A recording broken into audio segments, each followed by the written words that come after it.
Welcome students, আশা করি সবাই তোমরা ভালো আছো।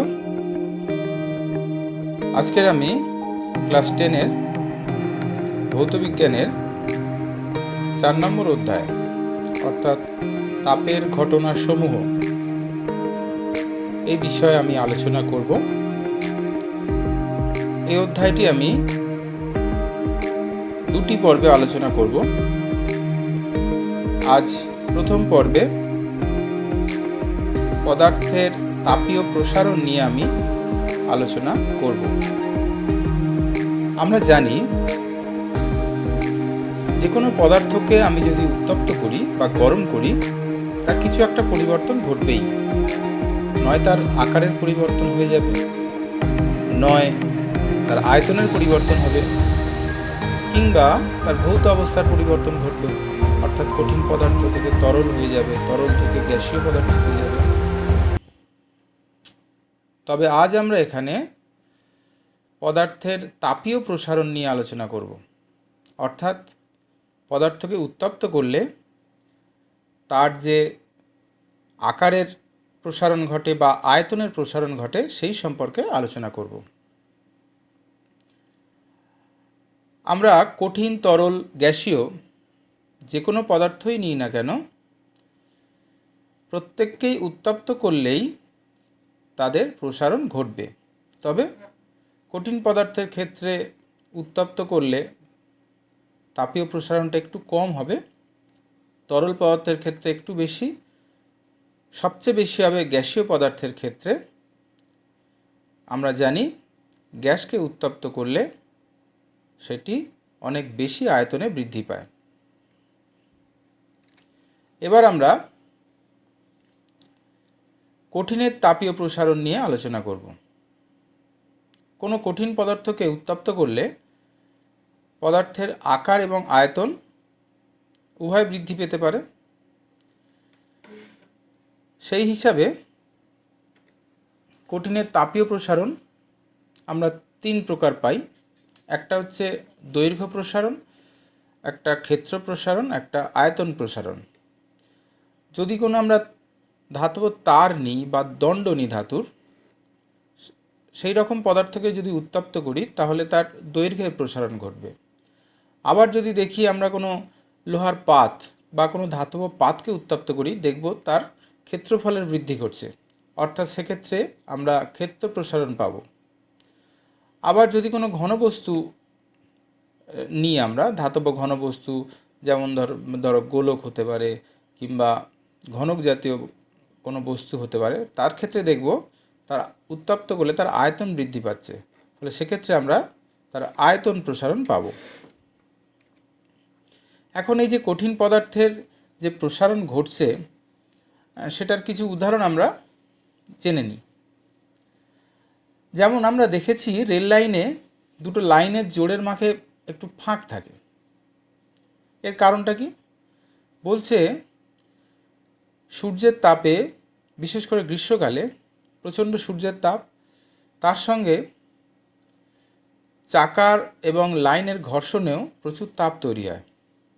এর ফলে রেলের লাইন, যেটা ধাতুর তৈরি, লোহার তৈরি, তার উষ্ণতা বৃদ্ধি পায় এবং তার তাপীয় প্রসারণ ঘটে এবং দৈর্ঘ্যের বৃদ্ধি ঘটে। যদি লাইনগুলোর মাঝে ফাঁক না রাখা হয় তাহলে লাইনগুলো পরস্পর জুড়ে যাবে এবং বেঁকে যাবে, ফলে দুর্ঘটনা ঘটতে পারে। সেই জন্য কিছুটা ফাঁক রাখা হয় যাতে তাদের দৈর্ঘ্যের বৃদ্ধি ঘটলেও লাইনগুলো বেঁকে না যায়। এছাড়া কোনো ধাতুর তৈরি ছিপি যদি কোনো বোতলের মুখে আটকে যায়, তাহলে সেই ছিপিটাকে যদি আমি উত্তপ্ত করি, তার আয়তন প্রসারণ ঘটবে এবং সহজেই আমি বোতল থেকে ছিপিটা খুলতে পারবো। আমরা যদি লোহার ব্রিজ দেখি, লোহার ব্রিজে যে জোড়ের মুখ যেখানে থাকে, দেখব সেখানে কিছুটা ফাঁক রাখা হয় বা সেখানে চাকা লাগানো থাকে। এর ফলে হয় কি, যদি উত্তপ্ত হয়ে লোহার বিমগুলো বা লোহার যে পাতগুলো দিয়ে ব্রিজটা তৈরি হয়েছে, সেগুলো যদি উত্তপ্ত হয়ে তার প্রসারণ ঘটে, ওই ফাঁক বা চাকার সাহায্যে তা সে প্রসারণটাকে কন্ট্রোল করে, ফলে ব্রিজটা বেঁকে যাবে না। আমরা গরুর গাড়ির কথা শুনেছি, এখন আমরা দেখতে পাই না, কিন্তু অনেক ঠেলা গাড়ি আমরা লক্ষ্য করব যেখানে কাঠের চাকার গায়ে লোহার বেড় পড়ানো থাকে। এই লোহার বেড়টার পরিধিটা কিন্তু অ্যাকচুয়ালি চাকার যে পরিধি তার থেকে সামান্য কম থাকে। তাহলে এটা পরানো হয় কিভাবে? যখন এটা পরানো হয় তার আগে ওই লোহার বেড়টাকে গরম করা হয়। গরম করলে লোহার বেড়টার তাপীয় প্রসারণ ঘটে, সেই সময় ওইটা চাকার গায়ে, কাঠের চাকার গায়ে আটকে দেওয়া হয়। এরপর ওই লোহার বেড়টা ঠান্ডা হলে তার আয়তন সংকোচন ঘটে এবং চাকার গায়ে খুব দৃঢ়ভাবে আটকে যায়। ফলে এক্ষেত্রে কোনো পেরেক বা ওই জাতীয় কোনো কিছু সাহায্য ছাড়াই কিন্তু চাকার গায়ে লোহার বেড়টা আটকে যায়। তাহলে আমরা এই যে ঘটনাগুলো দেখলাম, এগুলো সব হচ্ছে কি কঠিন পদার্থের তাপীয় প্রসারণ। এখন যেটা বললাম যে তাপীয় প্রসারণ কঠিনের 3 রকমের হয়: দৈর্ঘ্য প্রসারণ, ক্ষেত্র প্রসারণ আর আয়তন প্রসারণ। কঠিন পদার্থের যে দৈর্ঘ্য প্রসারণ হয় সেক্ষেত্রে প্রত্যেক পদার্থের, কঠিন পদার্থের একটা নিজস্ব ধর্ম থাকে। সেই ধর্মের সাহায্যে দেখা যায় যে প্রত্যেকটা কঠিন পদার্থের এই যে উত্তপ্ত হয়ে প্রসারিত হওয়ার যে ক্ষমতাটা, সেটা কিন্তু সবার ক্ষেত্রে সমান নয়। প্রত্যেক কঠিন পদার্থের ক্ষেত্রে এই উত্তপ্ত হয়ে প্রসারিত হওয়ার যে ক্ষমতা সেটা বিভিন্ন হয়। এইটাকে আমরা পদার্থের দৈর্ঘ্য প্রসারণ গুণাঙ্ক দিয়ে আমরা হিসাব করতে পারি। এই দৈর্ঘ্য প্রসারণ গুণাঙ্কটা হচ্ছে যে কোনো কঠিন পদার্থের একদম নিজস্ব ধর্ম। এটা কিভাবে আমরা হিসাব করি? বলছে কোনো কঠিন পদার্থের একক উষ্ণতা বৃদ্ধিতে প্রতি একক দৈর্ঘ্যে যে দৈর্ঘ্য প্রসারণ হয় তাকে ওই পদার্থের দৈর্ঘ্য প্রসারণ গুণাঙ্ক বলে। যদি ধরা যাক একটা কঠিন পদার্থের প্রাথমিক দৈর্ঘ্য L1, সেটা T1 ডিগ্রি সেন্টিগ্রেডে আছে। এখন সেটাকে T2 ডিগ্রি সেন্টিগ্রেড উষ্ণতায় উত্তপ্ত করলাম, হয়ে গেল দৈর্ঘ্য বৃদ্ধি পেয়ে L2। তাহলে এখানে কতটা দৈর্ঘ্যের বৃদ্ধি হলো? না, L2 মাইনাস L1। আর উষ্ণতার কতটা বৃদ্ধি হলো? T2 minus T1। তাহলে আমরা বলতে পারি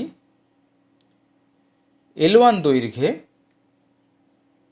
কঠিন পদার্থের বৃদ্ধি হলো কতটা? না, L2 মাইনাস L1। তাহলে একক দৈর্ঘ্যে কতটা বৃদ্ধি হবে? না, L2 minus L1 by L1। এবার উষ্ণতার কত পরিবর্তন হয়েছে? T2 minus T1। তাহলে একক উষ্ণতা পরিবর্তনে কতটা দৈর্ঘ্যের পরিবর্তন হবে? আবার T2 মাইনাস T1 দিয়ে সেই রাশিটাকে আবার ভাগ করলাম। তাহলে হয়ে গেল কি, একক উষ্ণতা বৃদ্ধিতে একক দৈর্ঘ্যে যে দৈর্ঘ্য প্রসারণ হচ্ছে সেটাই হয়ে গেল দৈর্ঘ্য প্রসারণ গুণাঙ্ক সমান আলফা। অতএব আলফা সমান, আমরা মনে রাখবো এটা, L2 minus L1 by L1 into T2 minus T1। এখন এই দৈর্ঘ্য প্রসারণ গুণাঙ্কের একক কী হবে? আমরা যদি রাশিটা দেখি তাহলে দেখছি ওপরেও দৈর্ঘ্যের একক, তলাতেও দৈর্ঘ্যের একক। কাটাকুটি করলে কি পাবো? শুধুই পাবো উষ্ণতার একক, তলাতে উষ্ণতার এককটা থাকবে। তাহলে সেই ক্ষেত্রে আমরা দৈর্ঘ্য প্রসারণ গুণাঙ্কের একক কী পাবো? সিজিএস পদ্ধতিতে পাবো ডিগ্রি সি ইনভার্স, এফপিএস পদ্ধতিতে ডিগ্রি এফ ইনভার্স, বা এসআই পদ্ধতিতে পাবো কেলভিন ইনভার্স। সুতরাং এটা ভালো করে আমাকে মনে রাখতে হবে, দৈর্ঘ্য প্রসারণ গুণাঙ্কের একক কিন্তু দৈর্ঘ্যের এককের ওপর নির্ভরশীল নয়, কেবলমাত্র উষ্ণতার এককের ওপর নির্ভরশীল।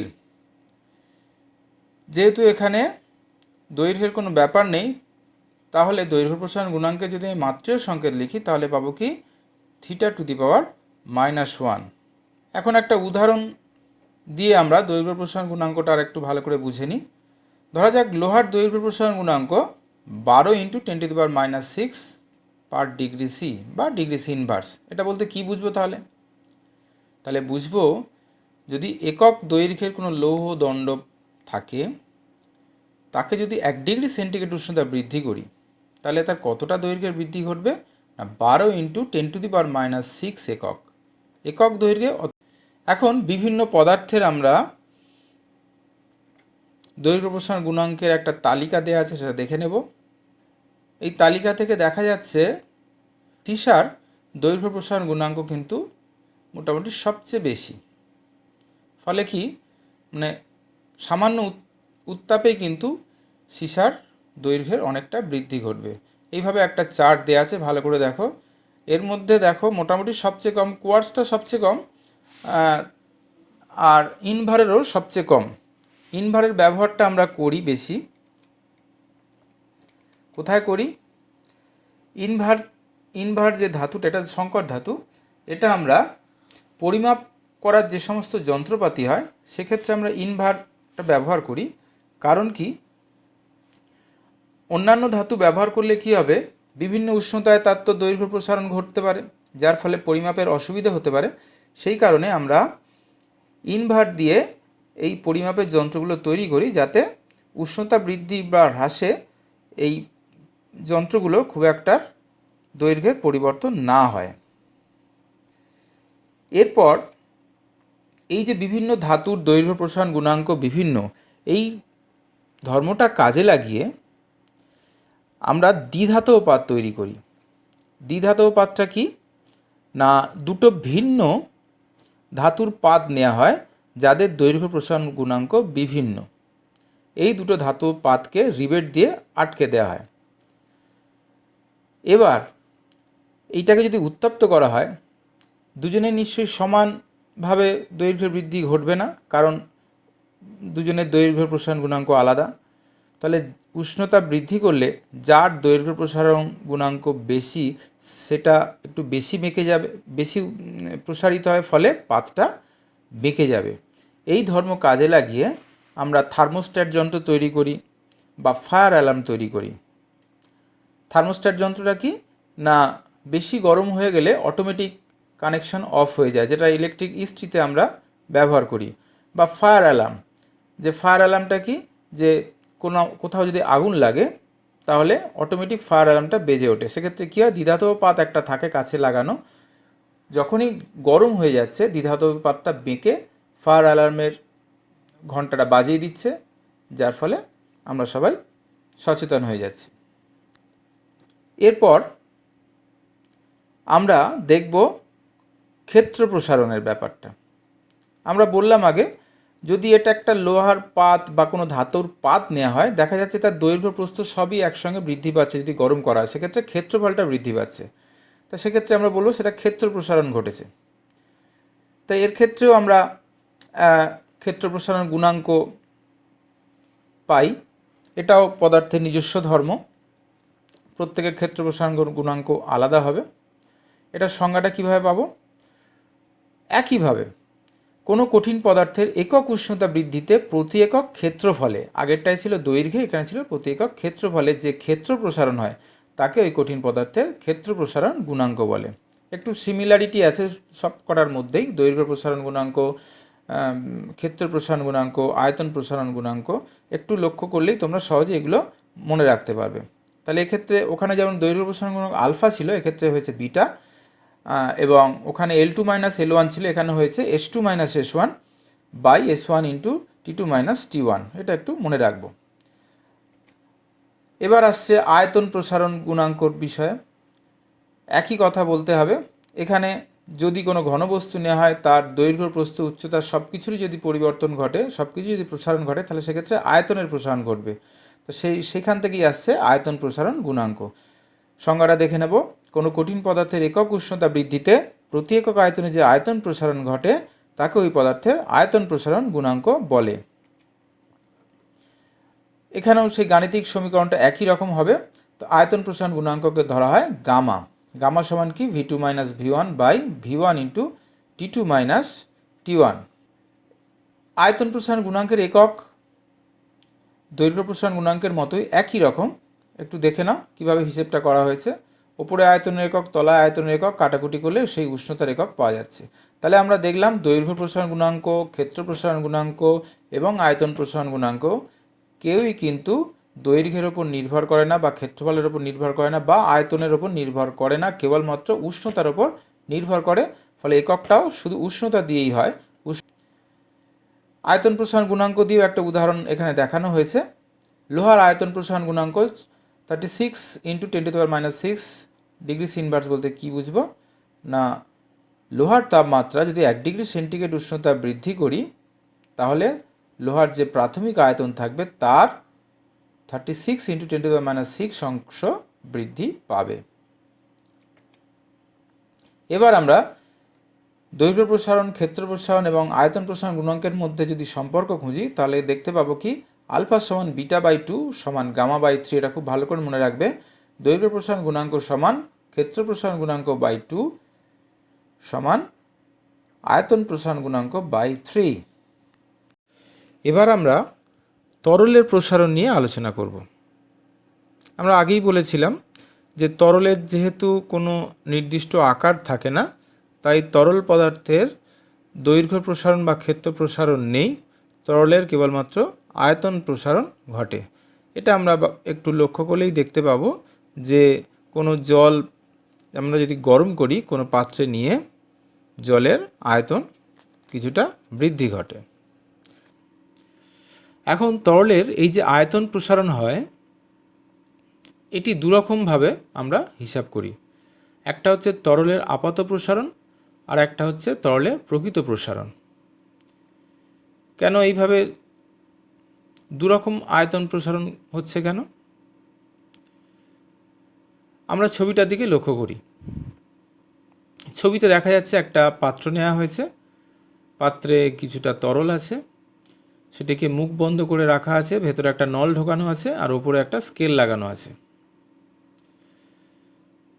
প্রথমেই হয় কি, ওই বায়ুর চাপে পাত্রের তরলটা নল দিয়ে কিছুটা উঠে যায়। ধরা যাক সেটা এ দাগে উঠে গেছে। এবার আমি সমগ্র পাত্রটাকে, তরল সমেত পাত্রটাকে আমরা গরম জলের মধ্যে রাখলাম। জলটা গরম অবস্থায় আছে। এই তাপটা প্রথমে পাত্রে যাবে, সেই পাত্র থেকে তাপটা যাবে পাত্রের মধ্যে যে তরল সেখানে। এবার আমরা যদি প্রাথমিক আর শেষ অবস্থাটা দেখি, কি দেখব, যে এ দাগে ছিল তরলের স্তরটা প্রাথমিকভাবে, শেষে গিয়ে দেখব তরলের স্তরটা সি দাগে উঠে গেছে। তাহলে আমরা কি বুঝবো, এতে ছিল আর উত্তপ্ত হয়ে প্রসারিত হয়ে তরল স্তরটা সি দাগে উঠে গেছে। তাহলে তরলের আয়তন কতটা বাড়লো না এসি। এই যে ব্যাপারটা পেলাম এটাকে বলবো আমরা তরলের আপাত প্রসারণ। এবার তাহলে প্রকৃত প্রসারণ কোনটা? আমরা যখন পাত্রটাকে গরম করছি একটা জিনিস খেয়াল রাখতে হবে, পাত্রটাও তো কোনো কঠিন পদার্থ দিয়ে তৈরি, তাহলে উত্তপ্ত করলে তারও তো একটা প্রসারণ হবে। সেইটা যদি বিবেচনার মধ্যে আনি এবং লক্ষ্য করি ভালো করে, এটাই দেখব যে যখন পাত্রটা গরম হয়ে প্রসারিত হচ্ছে তখন তার ভেতরে থাকা তরল স্তর এ থেকে বিতে নেমে আসে, তারপর তরলটা উত্তপ্ত হয় এবং বি থেকে সিতে উঠে যায় তার আয়তন প্রসারিত হলে। তাহলে অ্যাকচুয়ালি কি হলো, প্রাথমিক অবস্থায় তরল স্তরটা ছিল এতে, গরম করার ফলে পাত্রটার যখন আয়তন প্রসারণ ঘটল তখন ভেতরের তরলটা নিচে নেমে বি দাগে চলে এলো, এরপর তরলটা গরম হয়ে বি থেকে সিতে উঠল। তাহলে অ্যাকচুয়ালি তরলের প্রকৃত প্রসারণ কি হলো না বি থেকে সি মানে বিসি।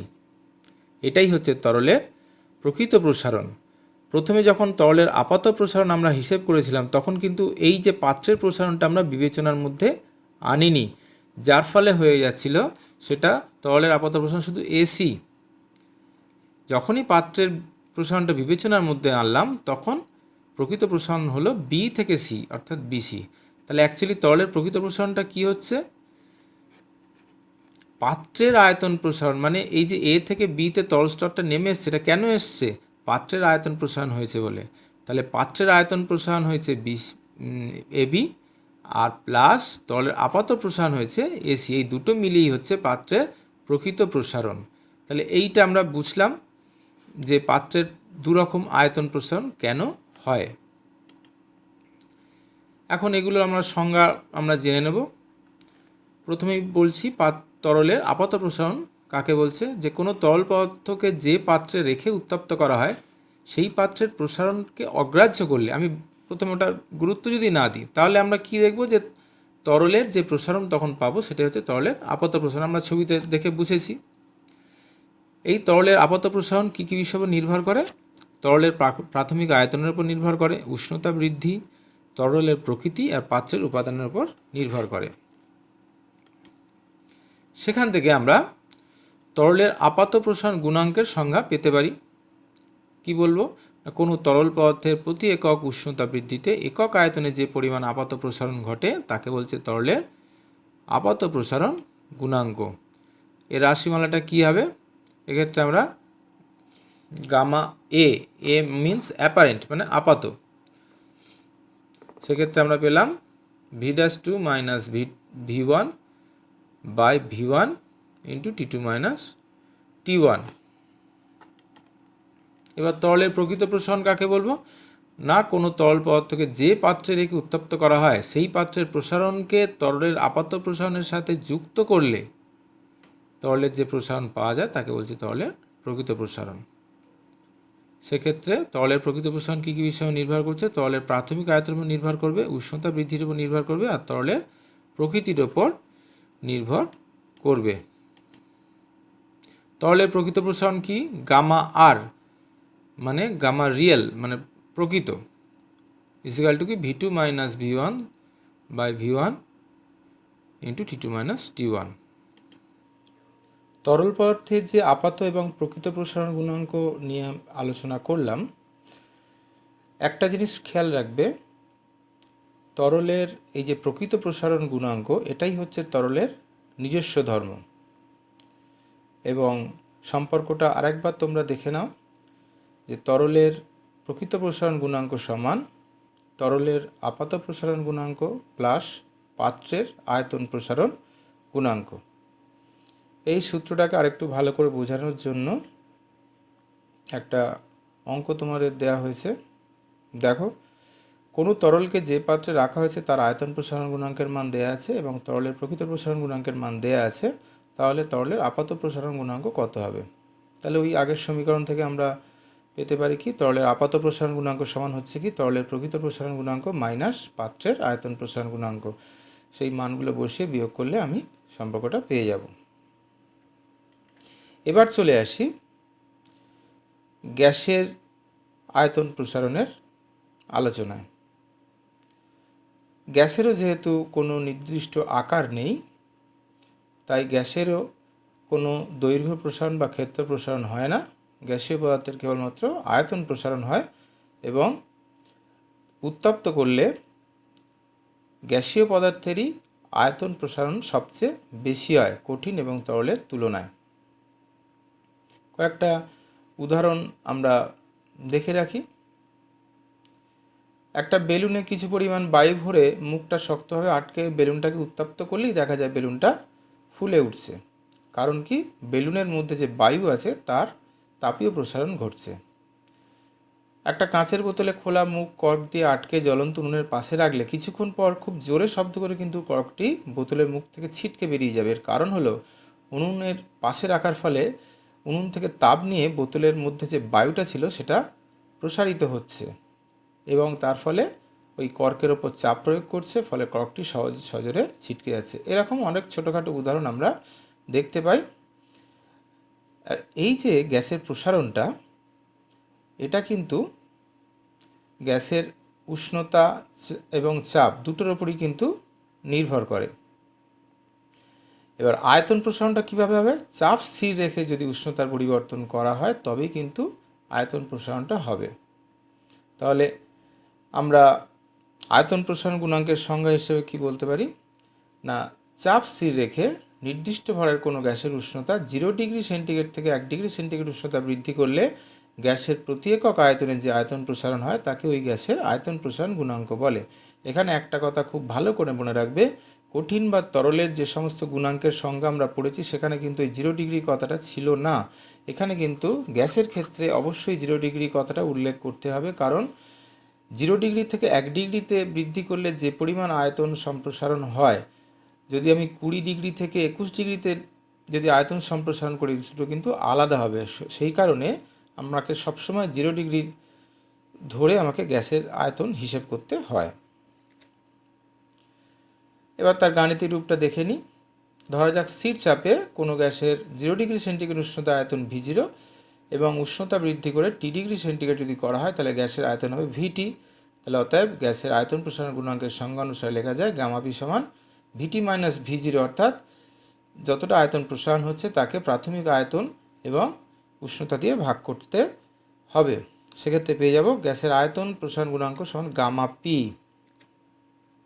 এই গামা পি এর মান চার্লসের সূত্র থেকে হিসেব করে পাওয়া যায় 1/273 ডিগ্রি সি ইনভার্স। এটা চার্লস সূত্রে আমরা পড়েছি যে কোনো চাপ স্থির রেখে নির্দিষ্ট ভরের কোনো গ্যাসের আয়তন প্রতি ডিগ্রি সি উষ্ণতার হ্রাস বা বৃদ্ধির জন্য 0 ডিগ্রিতে যে আয়তন থাকে তার 1/273 অংশ হারে আয়তন যথাক্রমে বৃদ্ধি বা হ্রাস পায়। ওই যে 1/273 কথাটা চার্লসের সূত্র থেকে এসেছে, সেইখানে গণনা করে আমি এখানে গামা পির মান পেলাম 1/273 ডিগ্রি সি ইনভার্স। এবার আমরা এখানে যেহেতু আয়তন প্রসারণের কথা হচ্ছে তাই এটা গামা পি ধরে এখানে হিসেব হচ্ছে। অ্যাকচুয়ালি গ্যাসের দু রকমের প্রসারণ হয়, একটা হচ্ছে স্থির চাপে আয়তন প্রসারণ হয়, আবার যদি আয়তন স্থির রাখা হয় তাহলে কিন্তু চাপেরও প্রসারণ হয়। অর্থাৎ আয়তন স্থির রেখে যদি গ্যাসটাকে উত্তপ্ত করি তাহলে গ্যাসটা ওই যে পাত্রে রাখা হয়েছে, যে স্থির আয়তনের পাত্রে রাখা হয়েছে সেখানে বল প্রয়োগ করবে, ফলে চাপের সৃষ্টি হয়। এই যে চাপে বৃদ্ধি ঘটবে সেটাকে আমরা বলছি আবার চাপ প্রসারণ গুণাঙ্ক গামা ভি। তবে দেখা যায় দুটো ক্ষেত্রেই এই গামা ভির মান যা গামা ভির মানও তাই 1/273 ডিগ্রি সি ইনভার্স। তাই বলতে পারি আদর্শ গ্যাসের ক্ষেত্রে গামা পি আর গামা ভির যে অনুপাত সেটা সবসময় এক হবে। বাস্তব গ্যাসের ক্ষেত্রে কিছুটা পার্থক্য হয়, তবে আদর্শ গ্যাসের ক্ষেত্রে দুজনের মান সমান হয় এবং এদের অনুপাতটা এক হয়। তাহলে এতক্ষণ পর্যন্ত যে আলোচনাগুলো করলাম আমরা, কঠিন তরল গ্যাসীয় পদার্থের যে বিভিন্ন ধরনের প্রসারণ এবং তার প্রসারণ গুণাঙ্ক, এই আলোচনাটা শুনলে তোমরা আশা করি বুঝতে পেরেছ। যদি না বুঝতে পারো তাহলে অবশ্যই আমাকে কমেন্ট করে জানাবে বা আমার হোয়াটসঅ্যাপ নাম্বারে যোগাযোগ করবে। একটা জিস্ট আমরা এখানে দিয়ে দিয়েছি, এটা ভালো করে মাথায় রাখবে যে কঠিন পদার্থের দৈর্ঘ্য, ক্ষেত্র এবং আয়তন প্রসারণ গুণাঙ্ক কেবলমাত্র উষ্ণতার এককের ওপর নির্ভর করে। শুধু কঠিন কেন, যে কোনো তরল গ্যাসীয় যে কোনো পদার্থের ক্ষেত্রেই প্রসারণ গুণাঙ্কটা কেবলমাত্র উষ্ণতার ওপরই নির্ভর করে এবং এদের মাত্রার সংকেত সবসময় হবে কি θ-1, θ⁻⁻1। আর একটা অঙ্কের ক্ষেত্রে এটা কাজে লাগবে, দেখে রাখবে। যদি সেন্টিগ্রেড স্কেলে কঠিন পদার্থের দৈর্ঘ্য প্রসারণ গুণাঙ্ক A ডিগ্রি সি ইনভার্স হয়, ফারেনহাইট স্কেলে কী হবে A × 5⁹ ডিগ্রি ফারেনহাইট ইনভার্স। আমরা জানি 1 ডিগ্রি সেন্টিগ্রেড উষ্ণতা বৃদ্ধি মানে ফারেনহাইট স্কেলে সেটা হবে 9.5 ডিগ্রি F। এবার এখানে সেন্টিগ্রেডটা যেহেতু তলায় আছে তাই এটা উল্টে যাচ্ছে।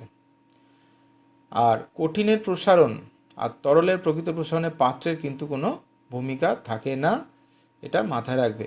এই যে ছোটোখাটো জিনিসগুলো আমি বললাম, আলোচনাটা ভালো করে শুনবে, তোমরা জিনিসটা ভালো করে পড়ো, বোঝো।